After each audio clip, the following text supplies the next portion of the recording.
தமிழ்நாடு இன்றைக்கு இந்தியாவில் இருக்கக்கூடிய எல்லா மாநிலங்களோடும் நல்ல உறவோடு இருக்கிறது என்பதற்கு பல மாநில முதலமைச்சர்களை அழைத்து வந்து நிகழ்ச்சிகளை நடத்தி இருக்கிற ஒரு மாநிலம் இந்தியாவில் இருக்கிறது என்று சொன்னால் அது தமிழ்நாடு தான். பஞ்சாப் முதல்வராகட்டும், மேற்கு வங்க முதல்வராகட்டும், கேரளா முதல்வராகட்டும், தெலுங்கானா முதல்வராகட்டும், அவர்களையெல்லாம் அழைத்து வந்து, இன்னும் சொல்லப்போனால் இந்திய பிரதமர், குடியரசுத் தலைவர், அதை போல இராணுவ அமைச்சர் போன்றவர்களையெல்லாம் அழைத்து வந்து இங்கே நிகழ்ச்சிகளை நடத்தி இந்தியாவோடு தான் தமிழ்நாடு இருக்குது. இது இங்கே வந்து அரசியலமைப்பு சட்டத்தில் பல மாநிலங்கள் ஒன்று சேர்ந்தது, பல மொழிகள் ஒன்று சேர்ந்தது, இதுதான் இந்தியா.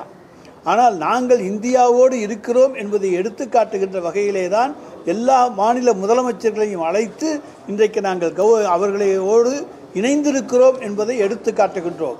ஆனால் ஆளுநர் அவர்கள் வீணாக ஒரு பழியை சுமத்துகிறார். தமிழ்நாடு தனித்து விடப்பட்டிருக்கிறது, தமிழ்நாடு யாரோடும் இணையவில்லை என்பதைப் போல, தமிழ்நாட்டு மக்கள் தனியாக இருக்கிறார்கள் என்பதைப் போல ஒரு கருத்தை சொல்லியிருக்கிறார்கள். அதுவும் ஏற்றுக்கொள்ளத்தக்க கருத்து அல்ல. சில நாட்கள் பொறுமையாக இருந்த ஆளுநர் இப்படியான கருத்துக்களை எல்லாம் சொல்லியிருக்கிறார். கேள்வி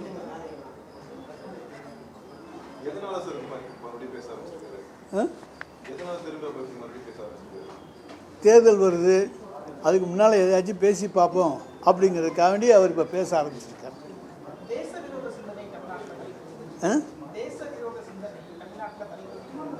சார், அதாவது சீனா யுத்தம் வந்தபோது எங்களுக்கு திராவிட நாடு கொள்கை முக்கியமல்ல, இந்தியா தான் முக்கியம் என்று எங்களுடைய திராவிட நாடு கோரிக்கை கொள்கையை விட்டுவிட்டு இந்தியாவினுடைய பலம்தான் முக்கியம், எங்களுடைய கொள்கை முக்கியமல்ல, இந்தியாவினுடைய நலன்தான் முக்கியம் என்று சொன்ன ஒரே அரசியல் கட்சி இந்தியாவிலேயே திராவிட முன்னேற்ற கழகம்.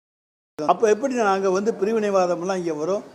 அதே போல் எந்த போராக இருந்தாலும் முதலாவதாக சென்று ஏதாவது இந்திய அரசுக்கு துணையாக இருக்கக்கூடிய தீர்மானங்களை நிறைவேற்றி அவர்களுக்கு தேவையான உதவிகளை செய்யக்கூடிய அரசாக திராவிட முன்னேற்ற கழக அரசு இருந்திருக்கிறதே தவிர என்றைக்குமே எதிர்வினை ஆற்றியதாக கிடையாது.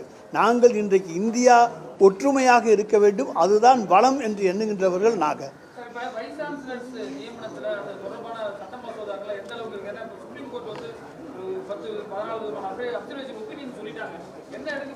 அது கருத்து தானே தவிர அவர்கள் கொடுத்த தீர்ப்பிலே அவர்கள் எந்த தலையிலும் இடவில்லை.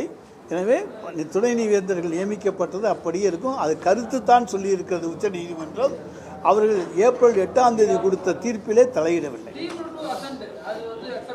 ஆமாம், தீர்ப்பு அதை தலையிடலையே, செட்ட சைடுன்னு சொல்லலையே. என்ன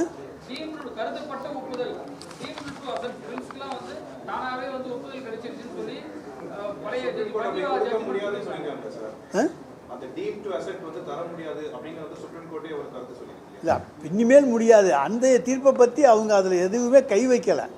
8ஆம் தேதி தீர்ப்பை பற்றி அவர்கள் எதுவுமே கை வைக்கலை. கை வச்சிருந்தாங்கன்னா தான் நம்ம அதை பற்றி பதில் சொல்ல முடியும்.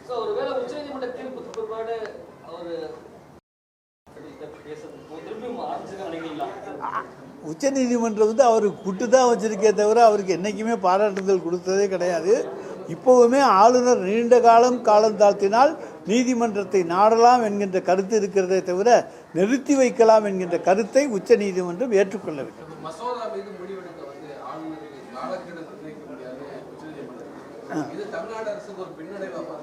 இல்லை, அதை காலக்கெடு விதிக்க முடியாது. ஆனால் நீண்ட காலம் கிடப்பிலை போட்டால் நீங்கள் நீதிமன்றத்தை நாடி தீர்வு காணலாம் என்றும் சொல்லப்பட்டிருக்கிறது.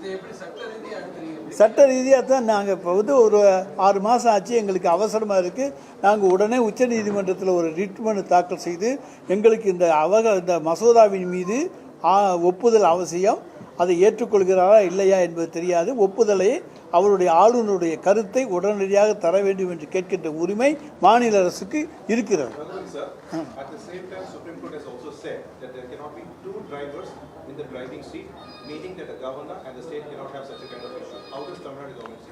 சார், என்ன சொல்லியிருக்காங்கன்னா 2 இடங்கள் இருக்கக்கூடாது ஆட்சி பீடத்தில். மாநில அரசு தான் ஆள வேண்டும். ராஜ்பவனுக்கு ஆட்சி அதிகாரம் கிடையாது. ராஜ்பவன் என்பது டெல்லியில் இருந்த ஒரு நபர். அவர் மாநில அரசினுடைய அதாவது எங்களுடைய அமைச்சரவையினுடைய முடிவுகள் சரியா தப்பா, ஏற்றுக்கொள்கிறோமா இல்லையா, நிறுத்தி வைக்கின்ற உரிமை அவருக்கு கிடையாது. ஒன்று ஏற்றுக்கொள்ள வேண்டும், அல்லது நிராகரிக்க வேண்டும், அல்லது குடியரசுத் தலைவருக்கு அனுப்ப வேண்டும்.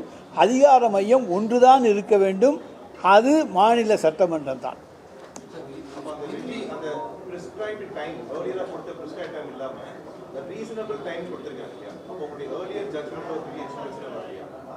சார், இப்போ ஏர்லியர் ஜட்ஜ்மெண்ட் முடிஞ்சிச்சு, அதில் கை வைக்கல, எதுவும் பிரச்சனை இல்லை. இனிமே ஏதாவது சொன்னார், ஏதாவது நிறுத்தி வைக்கப்பட்டால் நாங்கள் உச்ச நீதிமன்றத்தை நாடி தீர்வு காண வேண்டும். நிச்சயமாக அதை நாடி தீர்வு காண்போம். அதை காலக்கெடு குறிப்பிடலை. நாங்கள் ஒரு 3 மாதம் பார்க்குறோம், 6 மாதம் பார்க்குறோம்.